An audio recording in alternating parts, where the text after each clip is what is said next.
Get ready to be blown away, because we've got a lineup of the most jaw-dropping moments from Undercover Boss. These bosses thought they could blend in, but little did they know the tables would turn, and they'd find themselves on the receiving end of some shocking surprises. All right, man, this is it, man. I'm about to let you go. Nah, I don't think this is, right for you. From the corner office to the hot seat, these undercover bosses never saw it coming. All right, folks, gather around because we all knew this was coming. So picture this. It's late at night and we're about to witness the latest boss making a grand appearance. It's 6 p.m. and the clock is ticking away. The stage is set for Mike Bloom to step into the spotlight. Hold on tight, cause it's showtime. I'm Mike Bloom, President and Chief Operating Officer of Family Dollar Stores. The guy in the spotlight is none other than Mike Bloom, the big shot, the president and CEO of Family Dollar. Yeah, you heard it right. We're talking about the genius behind one of the most successful discount retail giants in the whole country. Cue the epic music. And guess what? Mike's going incognito, undercover style. He's stepping into the shoes of Mark. While undercover, I'll be posing as Mark, an aspiring business owner competing to win money to open his dream rock and roll bar. You with me so far? Awesome. Mark's introducing himself to the employees, and boy is he in for a ride. How you feeling today? I'm one of the contestants. I'm here to work. Mike's determined to get the real scoop on how things work on the ground. So here comes Mark putting on his not-so-stealthy disguise. Yep, you heard that right. It's a bit of a disaster, but hey, we'll get to that later. Hold on to your hats, folks, because this tale's got more twists than a roller coaster. Where things are heating up faster than a microwave dinner, this distribution center is a whirlwind of action where speed's the name of the game. I wasn't expecting that. I don't really like heights, so my heart really is beating. Now brace yourselves, because I'm diving into forklift territory. And let me tell you, it's not for the faint of heart. Rosalie's the co-pilot, guiding him through this mechanical maze like a champ. They're lifting, shifting, heart racing. Yeah, out of my comfort zone, quite literally. I think I'm getting it very quickly, but I also think I have a really good teacher. You have done good. But here's the kicker. Rosalie's not just a forklift wizard. This person's been holding the fort for a decade. Winter hits hard, finances tighter than a knot, and the paycheck's not cutting it. Yet they're aiming for the stars, gunning for that area manager role. Getting a little frustrated because I taught him how to do this. He still wasn't doing right, entering the aisles. Back to the forklift circus, and let's be real, it's not all smooth sailing. After a couple of hiccups, Rosalie plays the safety card and Mike is out. But you know what? Respect where it's due. I wouldn't be comfortable leaving you alone doing this. I would have to, let you go. Now, here's the mic drop. Mike, yes Mike, got fired. Unbelievable, right? This story's a roller coaster of struggles, ambition, and unexpected turns. Forklifts teach life lessons. Who knew? So there you have it, folks. It's a roller coaster of emotions, ups and downs, and a whole lot of surprises. The boss goes undercover, learns some tough lessons, and comes back with a bang to change lives. Now, who saw that coming? Hold on to your seats, folks, because we're diving into the incredible undercover escapade of none other than... I'm Todd Ricketts, and my family and I recently bought the Chicago Cubs. Now, get ready for this twist. Todd decided to shed his fancy suit and millionaire status and transform into Mark Dawson, just an average Joe testing his mettle on a reality show. Yeah, you heard that right. Todd took on the alias of Mark to roll up his sleeves and see if he's got what it takes to survive in the Cubs' wild world. I need to know how things work and how we can make things better, and that's why I'm going undercover. So picture this. Todd, now Mark, steps onto the scene with a cover story that could rival even the juiciest of reality TV plots. He's on a reality show. Can you believe it?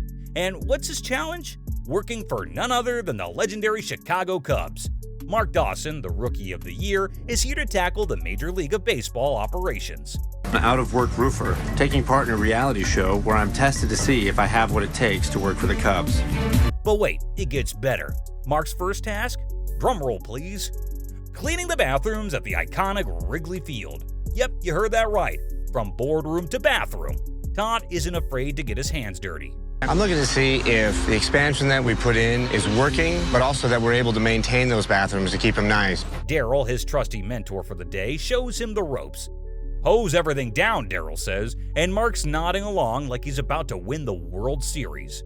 But it isn't all sunshine and rainbows. Mark's hustling, sweat pouring, but Daryl's got a need for speed. Faster, faster, he hollers. Mark's thinking, I'm giving it all I got, man. I feel like I'm working my butt off right now, but it's not good enough for Dell. We got to do this fast, man. It's like a race against time, a battle against the clock, and Mark's sprinting like his life depends on it. He says, we got to move faster, we got to move faster. Keep moving. From office politics to restroom realities, Todd's experiencing a whole new ballgame. Transitioning from the desk to the restroom, he's in for a reality check. This is no luxury suite, folks. This is where the magic happens, where sweat and grime meet baseball dreams. And guess what? Todd's learning the ropes in real time. Hold the phone. Literally. Todd's jaw drops when he realizes there's no radio, no walkie-talkie magic. These guys are using their personal phones for ballpark banter. It's like the Twilight Zone, but with smartphones.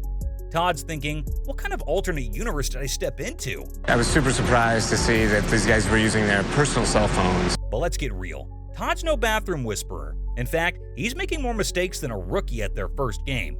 From spills to chills, he's messing up left and right. And who's riding in like a hero? Daryl, of course, saving the day and cleaning up Todd's messes. It's like a sitcom, but with brooms and mops. And here comes the turning point. Daryl's giving Todd the reality check to end all reality checks. It's like a baseball manager pulling out a pitcher who just can't throw a strike. I don't think this is right for you, Daryl says, and Todd's nodding along like he's hearing the national anthem. It's like being benched in the middle of the game. All right, man, this is it, man. I'm about to let you go. Nah, I don't think this is, right for you. So there you have it, folks. Todd Ricketts, co-owner turned bathroom cleaner extraordinaire, from hosing down toilets to realizing the power of a walkie-talkie. Todd's journey as Mark Dawson was a wild ride. And even though he might not be joining the Bathroom Cleaning Hall of Fame anytime soon, you gotta hand it to him. He took on the challenge like a true champ. Alright, buckle up, folks, because here's the scoop on Catherine, aka Louise, from none other than Fast Signs.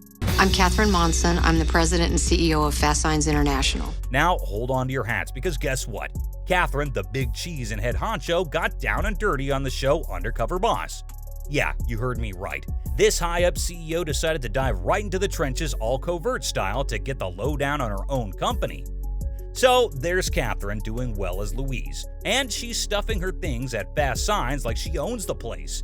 But wait a minute, wasn't it supposed to be a gal under that disguise? Don't let that throw you though. Women can hustle just as hard, and Catherine's here to prove it. Season 3, Episode 12 was where the action went down.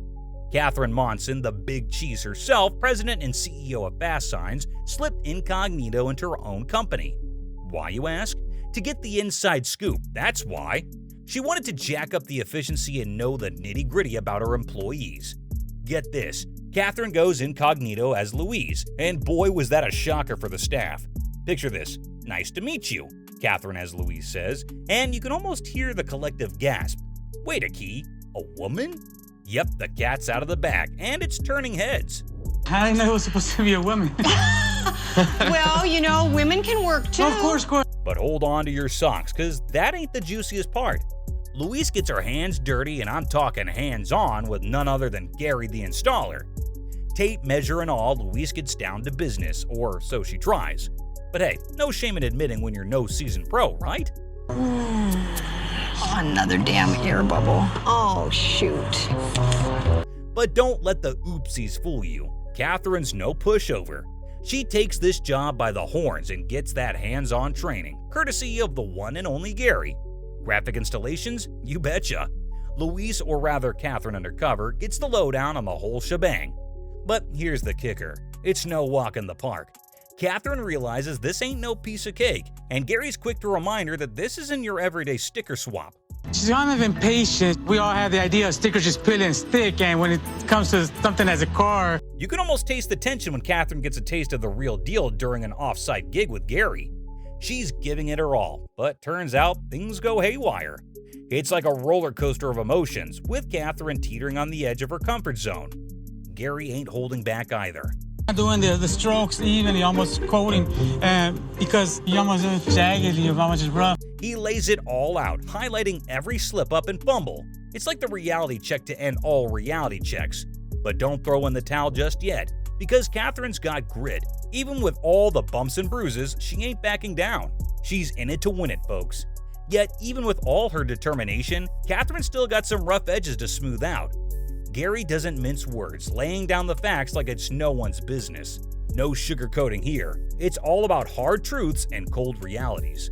So there you have it, the roller coaster ride of Catherine as Louise, the CEO turned undercover hustler.